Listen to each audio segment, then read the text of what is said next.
Sejak dilantik untuk periode kedua, Bupati Badung Inyoman Giri Prasta dan Wakil Bupati I Ketut Suyasa terus menggulirkan berbagai program strategis yang berkelanjutan. Program-program ini bertujuan untuk meningkatkan kesejahteraan masyarakat sekaligus memastikan keberlanjutan pembangunan daerah. Program yang kami sampaikan periode 2 inilah bagian dari keberlanjutan yang tidak bisa dipisahkan dengan program yang kami telah rancang dalam periode pertama. Mengapa merupakan bagian tidak terpisahkan? Karena dari segi visi dan juga kemudian dari segi unsur-unsur komponen-komponen kami prioritaskan di situ masih pada substansi yang sama. Kemudian yang membedakanlah cakupannya, ya, baik itu pengembangannya, perluasannya, kemudian jangkauannya, dan juga fokusnya, itu yang membedakan. Di Badung ini sebenarnya ada 19 prioritas yang kami miliki, tetapi dari 19 prioritas itu kami tempatkan ada 5 bidang yang menjadi prioritas utama. 5 bidang prioritas utama. Bidang yang pertama itulah di bidang atau sektor pangan, sandang, dan papan. Kedua, sektor pendidikan dan kesehatan. Yang ketiga, bidang atau sektor tenaga kerja dan masalah sosial. Keempat adalah bidang sektor pembangunan adat, budaya, agama, tradisi, dan juga seni.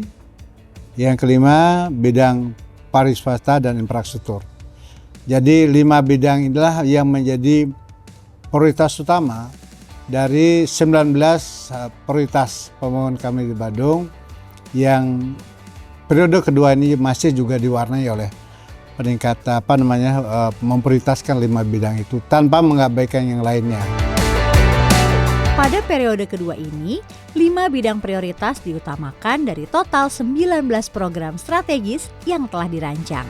Kelima bidang tersebut meliputi pemenuhan kebutuhan pangan, sandang, dan papan, peningkatan kualitas pendidikan dan kesehatan, penguatan sektor ketenagakerjaan dan sosial, pelestarian adat, budaya, dan seni, serta pengembangan pariwisata dan infrastruktur. Salah satu program unggulan yang menuai apresiasi luas adalah Badung Angelus Buanal. Program ini didasarkan pada kesadaran bahwa sektor pariwisata sebagai tulang punggung ekonomi Badung dan merupakan hasil kerja kolektif seluruh wilayah Bali. Yang kita arahkan dana dari Badung ini adalah bagaimana kita membangun yang lebih berkualitas. Itu aspek budaya. Kemudian bagaimana kita meningkatkan kualitas lingkungan kita, dan juga otomatis juga bagaimana meningkatkan kesejahteraan dan kualitas sumber daya manusia yang ada di Bali ini juga. Jadi demikian bahwa dana yang kita dapatkan dari pariwisata ini tidak pure 100% untuk pariwisata, tapi bagian-bagian menjadi roh dari keberlanjutan pariwisata yang berkualitas dan bersustainable itu menjadi bagian dari kita. Apa itu? Kita harus bangun manusianya, kita harus pelihara budaya yang baik, dan kita harus jaga lingkungan. Inilah kita lakukan untuk penggunaan dana. Ya, konsep tadi Angelus Buana itu. Dengan infrastruktur pariwisata yang terpusat di Badung seperti hotel, villa, dan restoran berstandar internasional, program ini menjadi motor penggerak utama. Pemerintah Badung mengalokasikan sebagian pendapatan pariwisata untuk mendukung pembangunan di kabupaten lain di Bali, mencakup pelestarian budaya, peningkatan kualitas lingkungan, serta pengembangan sumber daya manusia.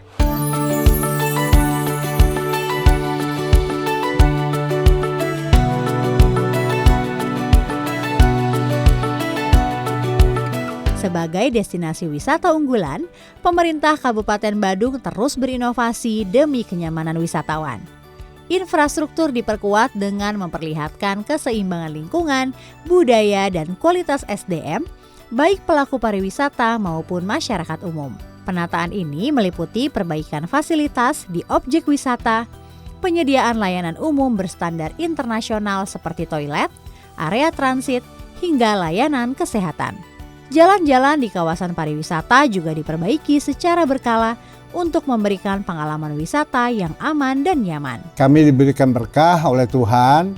Badung ini disinilah tempat sentra terbangunnya infrastruktur pariwisata itu, seperti terbangunnya hotel yang berkelas internasional, skala nasional, terbangunnya villa, restoran, dan lain sebagainya. Infrastruktur pariwisata itu dominannya 70% itu ada di Badung.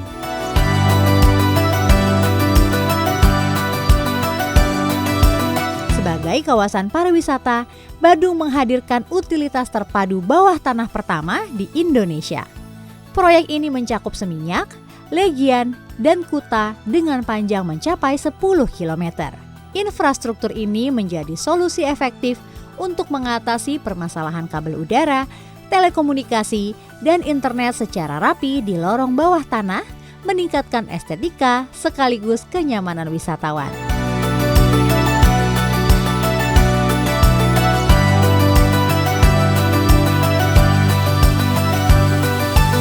Komitmen Badung terhadap pembangunan berkelanjutan tercermin dalam penataan kawasan Pantai Seminyak, Legian, dan Kuta yang nantinya akan diperluas hingga Canggu dan Cemagi. Penataan ini mengusung konsep Blue Economy, mencakup pembangunan tram yang terintegrasi dari Bandara Ngurah Rai ke kawasan pantai untuk mengurangi kemacetan, penyediaan jalur sepeda, dan fasilitas akses ramah disabilitas. Dengan pendekatan ini, kawasan tersebut diharapkan menjadi ikon pariwisata internasional yang tidak hanya modern, tetapi juga ramah lingkungan.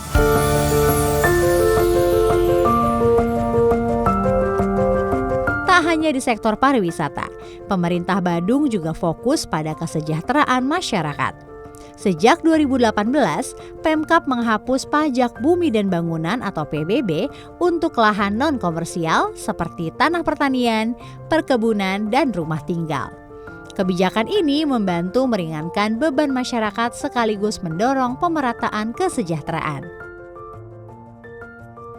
Memberlakukan PBB 0 itu untuk masyarakatnya. Nah, kita Badung ini dari 2018 memberlakukan PBB 0 pada masyarakat ini, khususnya pada tanah dan bangunan yang tidak berfungsi komersial. Jadi yang kita nolkan itulah pajak dan bangunan yang tidak berfungsi komersial. Artinya kalau itu berfungsi komersial, barulah kita akan pajak. Itu wajar karena itu ada pendapatan, ada sisi ekonominya. Sedangkan yang tidak memiliki fungsi komersial itu 0. Lahan pertanian, perkebunan, hutan, rumah, tempat tinggal itu sama sekali tidak.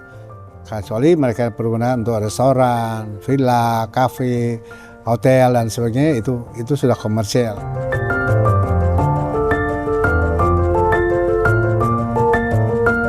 Lalu, untuk mengatasi kesulitan akses air bersih, pemerintah mengalokasikan anggaran 50 miliar rupiah untuk pembangunan infrastruktur air.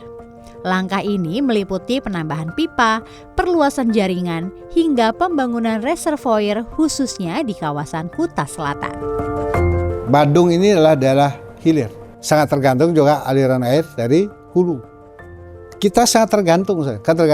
Ini menjadi persoalan mendasar.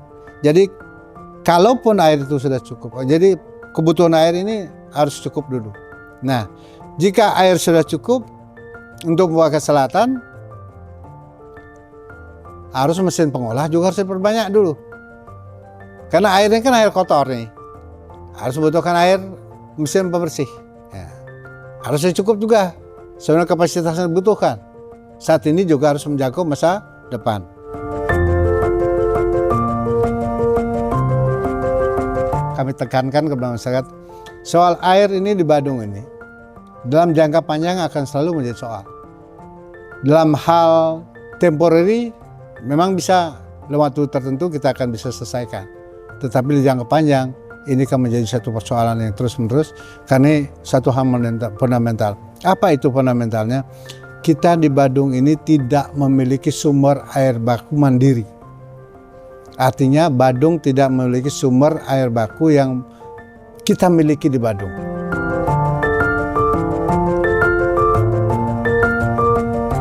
Pemerintah Badung menjalin kolaborasi erat dengan aparat hukum demi tata kelola anggaran yang transparan.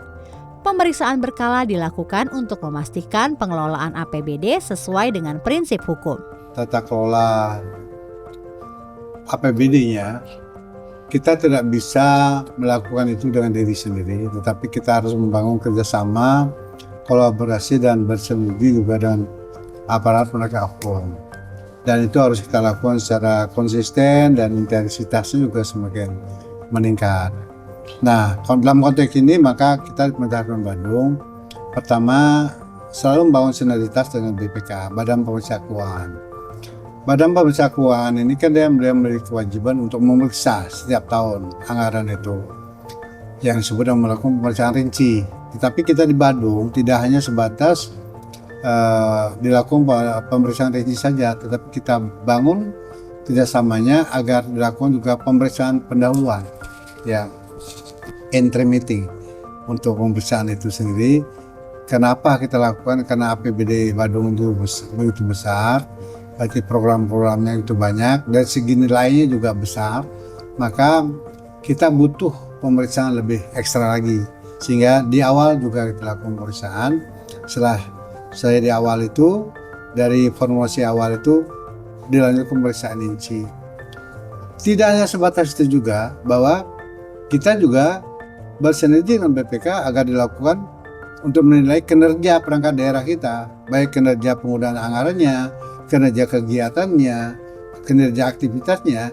Kita juga lakukan pemeriksaan kinerja. Bahkan dalam hal tertentu, untuk kepentingan tertentu juga kita bersinergi BPK untuk dilakukan pemeriksaan untuk tujuan tertentu namanya.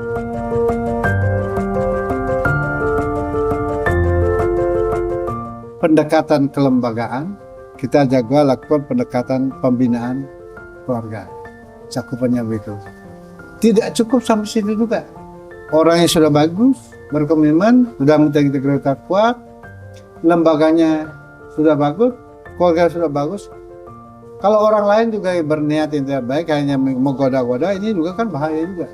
Maka pengusaha kita juga bina agar dia juga bebas untuk korupsi. Dia memberikan ruang dan mengajak komandan kita untuk korupsi semua.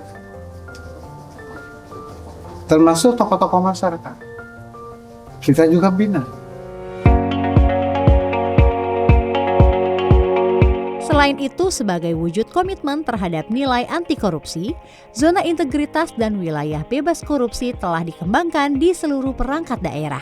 Dengan melibatkan berbagai elemen masyarakat, upaya ini mendapat pengakuan KPK menjadikan Badung percontohan daerah bebas korupsi dengan predikat WTP selama 11 tahun berturut-turut. Di Badung di tahun 2024 ini juga sudah ditetapkan, sudah dinilai oleh KPK RI menjadi percontohan kabupaten bebas korupsi.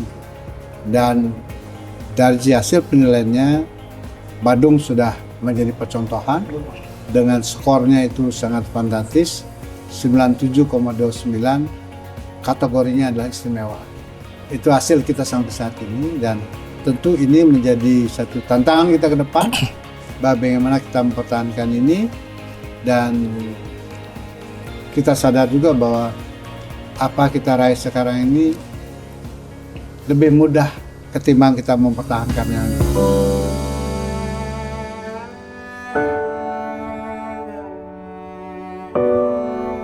Kepemimpinan Bupati dan Wakil Bupati Badung terus memperkokoh posisinya sebagai daerah unggulan di Indonesia. Dengan berbagai program strategis seperti utilitas bawah tanah, penataan pariwisata, dan kebijakan ramah masyarakat, menjadikan Badung sebagai contoh nyata keberhasilan pembangunan berkelanjutan di Indonesia.